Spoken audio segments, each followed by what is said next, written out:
Bonjour à tous, merci et à toutes. Merci d'être venus si nombreuses et nombreux par cette belle journée radieuse. Alors en fait, l'hypnose, c'est quelque chose de beaucoup plus, je dirais, simple qu'on ne pourrait le croire. Il se trouve que l'hypnose, c'est un état qu'on expérimente plus ou moins un petit peu tous les jours. Donc en fait, quand on demande à quelqu'un, avez-vous déjà connu l'état de transe hypnotique et qui répond non, en fait, il répond non sans le savoir.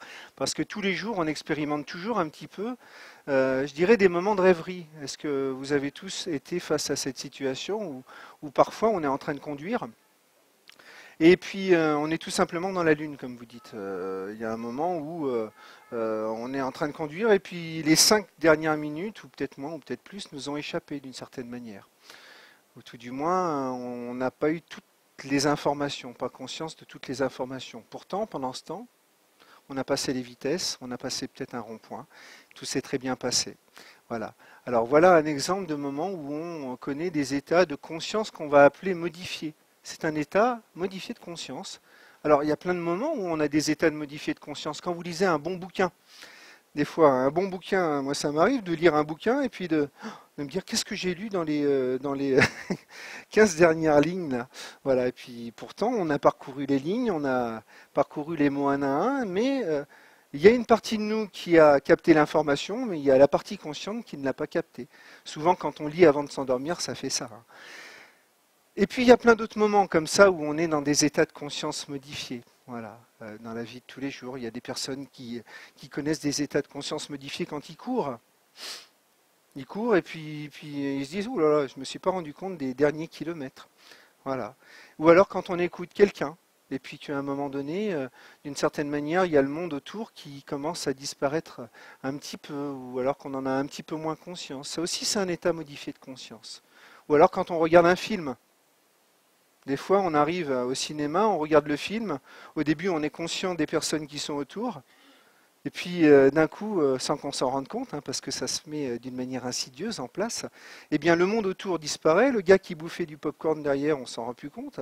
Et puis, c'est qu'à la fin du film que, d'un coup, tout réapparaît. C'est assez magique, hein, ça, hein. Alors voilà, c'était pour vous dire qu'il y a plein de moments où on connaît des états de conscience modifiés.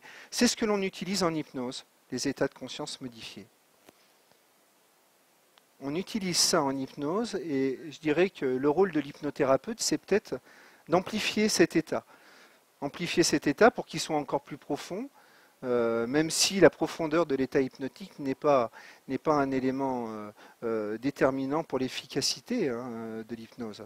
Mais l'hypnothérapeute va amplifier cet état et puis va donner un objectif aussi à cet état. D'accord?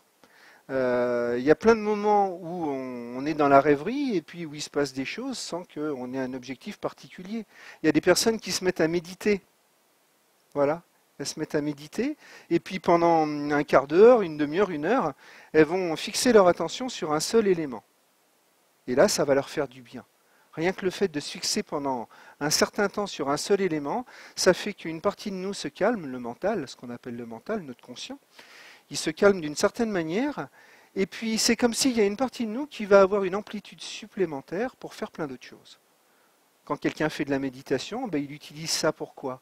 Pour calmer l'intérieur, pour avoir plus de sérénité, hein. Mais en fait, ce que l'on fait en hypnose, ça ressemble un petit peu à de la méditation, mais de la méditation orientée, méditation accompagnée. D'accord? Donc voilà, en hypnose, comme je vous disais, on utilise cet état de conscience modifié dans plusieurs objectifs. Ça peut être de réparer des bugs, je dirais de fonctionnement. Je vais vous donner un exemple de bug de fonctionnement. Par exemple, on peut considérer que certaines allergies sont comme des bugs de fonctionnement. Vous avez un exemple d'allergie? Pollen, voilà. Alors, si on prend le pollen, on peut considérer qu'à un moment donné, eh bien, le système immunitaire de la personne a pris le pollen comme étant un élément pathogène, un élément mauvais, et qu'il se met à réagir d'une manière disproportionnée dès qu'il est en contact avec ce pollen. En attendant, le pollen, ce n'est pas quelque chose qui est pathogène. On est d'accord, c'est quand même quelque chose de vraiment pur et naturel et qui n'a pas de potentiel pathogène. Mais le corps le prend comme quelque chose de pathogène et va libérer toute cette histamine qui crée tous les désagréments que l'on connaît. Voilà, et bien là, on peut considérer qu'à un moment donné, à un certain niveau, l'inconscient, le système immunitaire, vu que le système immunitaire est géré par l'inconscient, eh bien, le système immunitaire a une sorte de bug. Voilà. Et ce que l'on fait en hypnose, eh bien, par exemple, pour ces cas-là, c'est de réactualiser l'inconscient, réactualiser le système immunitaire sur ce sujet-là. Alors, je vous parlais de bug en termes au niveau des indications de l'hypnose ericksonienne, mais il y a aussi plein d'autres choses, des phobies, des peurs. Je dirais, ce qui est très important, ce qui est très intéressant peut-être, c'est aussi les comportements qu'on a et qui ne sont pas forcément très bénéfiques pour nous. Vous connaissez tous ça, on connaît tous ça. Des comportements que l'on a face à des situations et qui ne nous aident pas à aller vers l'avant, qui ne nous aident pas à vivre ces situations dans le meilleur confort possible, qui ne nous aident pas à aller vers où consciemment on aimerait aller. Voilà. Alors ces comportements, ça peut être du stress, ça peut être plein d'autres choses. Mais si on prend l'exemple du stress, par exemple, il y a certaines personnes qui, quand elles se retrouvent face à un public comme celui-ci, éprouvent un stress qui est si grand qu'il devient incapacitant. Et ça, c'est pas agréable. Moi, je m'adresse à des étudiants qui, à chaque fois qu'ils se retrouvaient face à un jury d'examination, c'est quoi un jury d'examination? C'est quand même que 2-3 personnes qui sont devant nous, hein, eh bien, ont un stress si grand que ça les empêche de parler, ça les empêche de respirer, et surtout, ça les empêche de donner le meilleur d'eux-mêmes. Voilà. Il y a des moments dans la vie où on se dit, j'ai comme l'impression qu'il y a certains de mes comportements qui ne sont pas vraiment adaptés à la situation. Pourquoi je dis disproportionné? Parce que, d'une certaine manière, on peut considérer que le stress, il est utile. Vous connaissez tous un petit peu, peut-être, la provenance du stress. Le stress, c'est un réflexe un petit peu archaïque. À la base, on a eu besoin du stress pour la subsistance, pour survivre. Le stress, ça servait à quoi? Ça servait à envoyer le sang plus rapidement dans les jambes. Ça servait à vider l'eau, là, envoyer le sang pour qu'il soit beaucoup plus disponible dans les muscles des jambes, pour courir face à une bête fauve. Voilà. C'est quelque chose de très archaïque, quelque chose de très préhistorique. Il se trouve que d'une certaine manière, eh bien, l'inconscient a conservé ces réflexes archaïques et qu'aujourd'hui, eh bien, même si on est en 2013, eh bien, il utilise encore ces réflexes archaïques face à des situations où notre intégrité physique elle est plus en danger. Elles sont rares les bêtes fauves ou les pitbulls qui nous courent après, d'accord? Mais force est de constater que dans plein de situations, on éprouve quand même ce stress. Il y a des stratégies qui ont été très utiles dans la cour d'école, mais qui, une fois qu'on est devenu adulte, ne sont plus du tout utiles. Elles sont devenues obsolètes, elles sont limitantes. Donc en hypnose, on aide les gens à réactualiser ça. Voilà. Donc ça a un aspect thérapeutique à travers ces aspects-là. Mais l'hypnose peut aussi servir à optimiser des choses. Moi, je m'adresse à des sportifs de haut niveau qui préparent des compétitions. Et à un moment donné, on peut leur permettre d'apprendre encore mieux ce qu'ils savent déjà apprendre. On n'est pas là dans de la thérapie, on est dans de l'optimisation. Voilà les indications de l'hypnose et elles sont super larges. Là, je suis très rapide pour vous brosser un petit panel global, mais autrement, on pourrait en parler des heures. Je pourrais vous parler des heures de ce qu'on peut faire avec l'hypnose. On est tous capables de se mettre dans un état de transe hypnotique suffisant pour faire plein de choses d'intéressantes sur soi. Et ça s'apprend. Et ça s'apprend d'une manière si simple que c'est même dommage que ça ne soit pas appris dans les cours d'école. Enfin, même pas dans la cour, hein, même dans la classe d'école. Voilà. C'est vraiment dommage que ça ne s'apprenne pas plus tôt. Mais je pense que les choses sont en train d'évoluer. Voilà. L'auto-hypnose, en fait, c'est quoi? C'est à un moment donné, comme je vous disais, pouvoir se mettre dans un état de transe hypnotique et avoir un objectif que l'on veut atteindre. Si la personne a appris le langage qui lui permet de communiquer cet objectif à l'inconscient, vous savez tous qu'on a une partie inconsciente, si on a appris le langage de cet inconscient pour lui parler d'une manière claire, et pour lui dire, écoute inconscient, moi j'aimerais aller vers là, vérifions que c'est bon pour moi, et puis j'aimerais qu'on aille vers là. Eh bien si jamais la personne est capable de faire ça, de parler le bon langage, eh bien l'inconscient met en place plein de choses comme ça qui lui permettent d'atteindre son objectif. C'est super large ce que peut faire quelqu'un en auto-hypnose. Le simple fait de se mettre dans un état de transe hypnotique, comme pourrait faire quelqu'un en méditant tous les jours, hein, le simple fait de se mettre dans cet état de conscience modifiée, c'est déjà quelque chose qui permet aux gens, qui permet à chacun d'acquérir une capacité de lâcher prise beaucoup plus importante. Vous voyez, sans objectif là, je me mets dans un état de transe hypnotique, eh bien ma capacité à lâcher prise va augmenter, naturellement. Là, on n'a pas parlé d'objectif. Alors après, quand on met des objectifs de travail, comment on les trouve ces objectifs de travail? Eh bien, d'une manière consciente, on peut s'observer agir au quotidien. On peut voir quels sont nos comportements qui sont bénéfiques, quels sont ceux qui ne sont pas bénéfiques dans nos relations avec les autres. Il y a plein de moments où on se dit, oh là là là, je vois qu'à chaque fois que je suis dans cette situation, je réagis comme ça. Ça fait des années que ça me pourrit la vie, mais pourtant, je ne sais pas, c'est plus fort que moi. À chaque fois, j'ai peur dans cette situation, ou à chaque fois, voilà. On est capable d'une manière consciente de se rendre compte. Moi, avant de faire de l'hypnothérapie, j'étais coach en développement personnel en utilisant les techniques de coaching traditionnel. Donc le coaching traditionnel, c'était pour aider les gens à prendre conscience de leur comportement non bénéfique. Prendre conscience de tous les aspects dans leur vie, dans leur environnement de vie, qui n'étaient pas très bénéfiques et les faire évoluer consciemment. Force était de constater que même si les gens, des fois, prenaient conscience de ce qui n'allait pas, l'avaient parfaitement repéré et avaient même la solution, avaient même la façon de le faire évoluer, eh bien, ça n'était pas suffisant pour changer les choses profondément. C'est pour ça qu'un jour, je me suis intéressé à l'hypnose. Parce que c'est pas parce qu'on a conscience d'un comportement qui n'est pas bénéfique pour nous que l'on peut le changer si facilement que ça. Et donc, c'est là qu'on peut faire appel à l'hypnose ou à l'auto-hypnose pour passer par la porte de derrière, pour rétablir un langage entre le conscient et l'inconscient, et puis pour apprendre petit à petit à faire infléchir ces choses-là, à les faire changer. Voilà.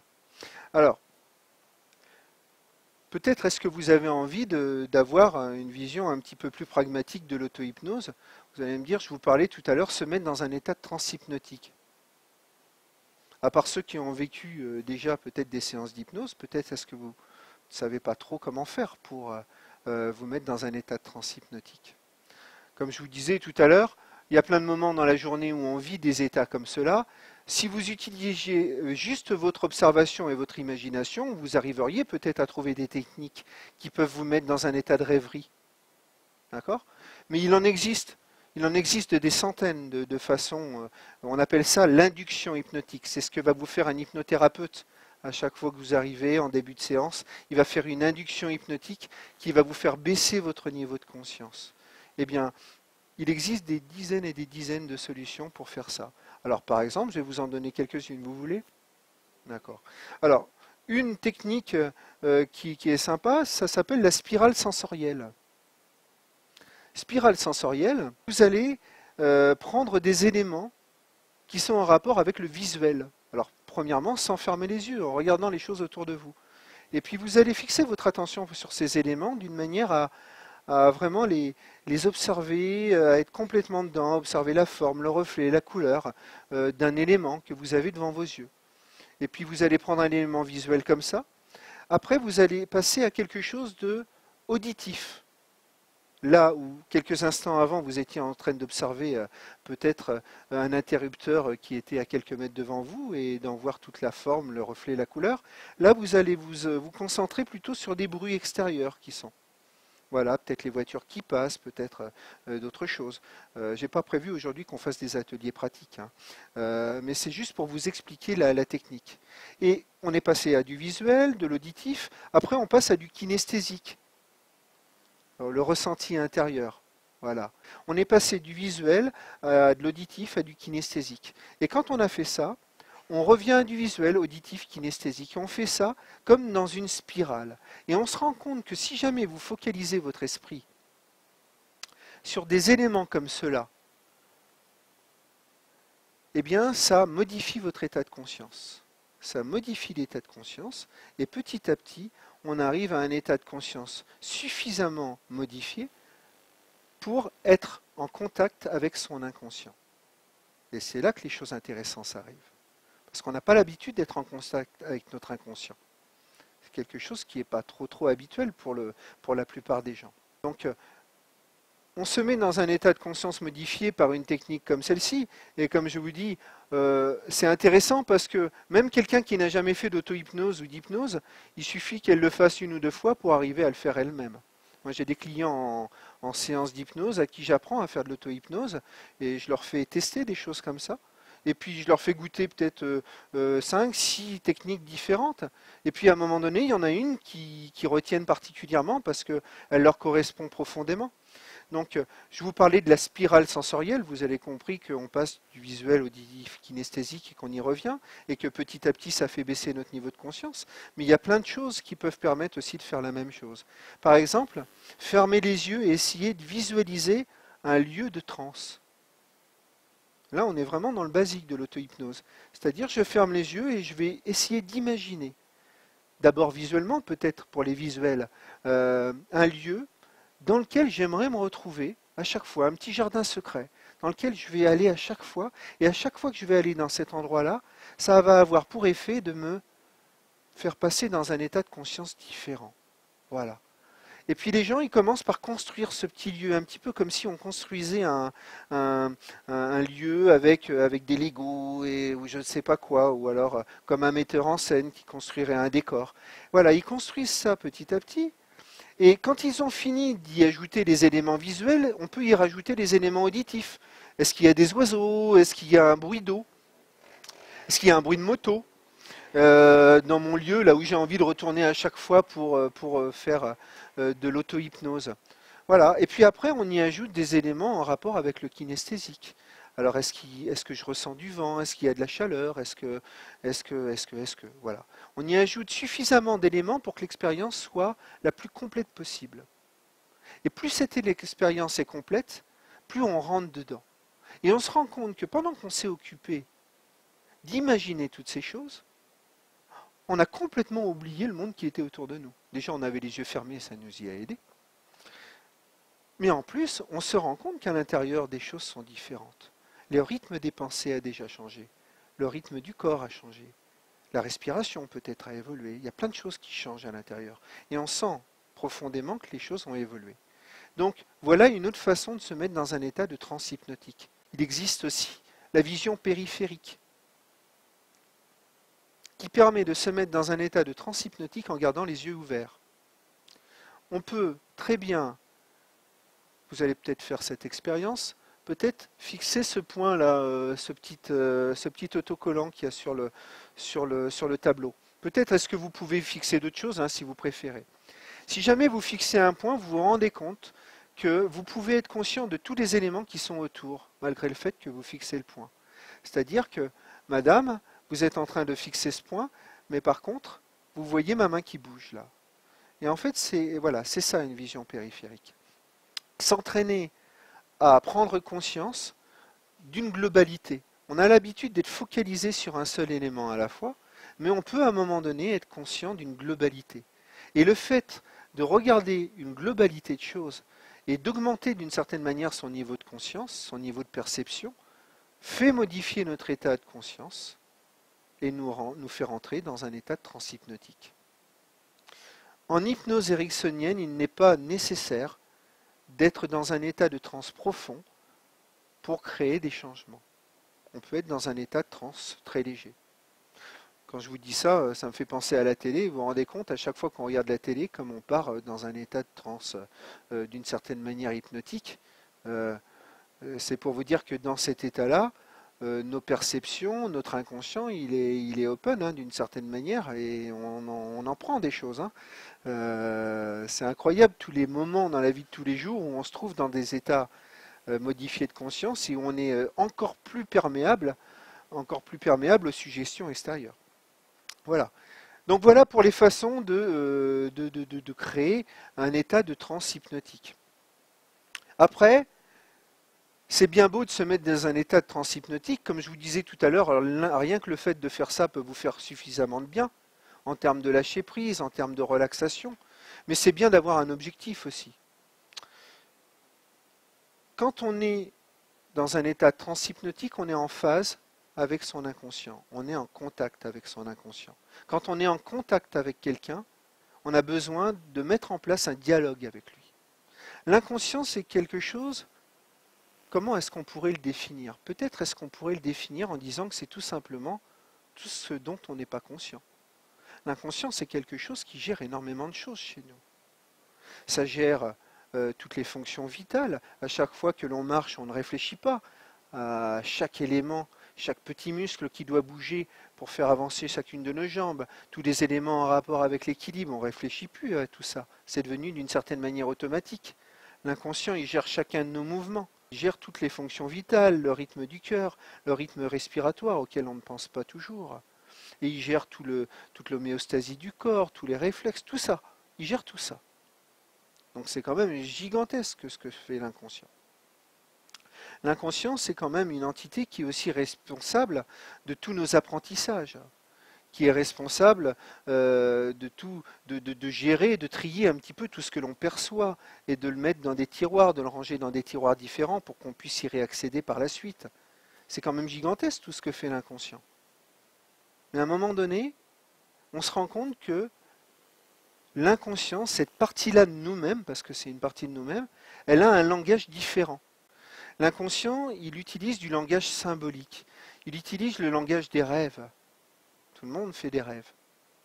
Vous vous rendez compte combien l'inconscient, à travers certains de nos rêves, essaye d'envoyer des messages, essaye de nous transmettre des choses, qu'on entend ou qu'on n'entend pas.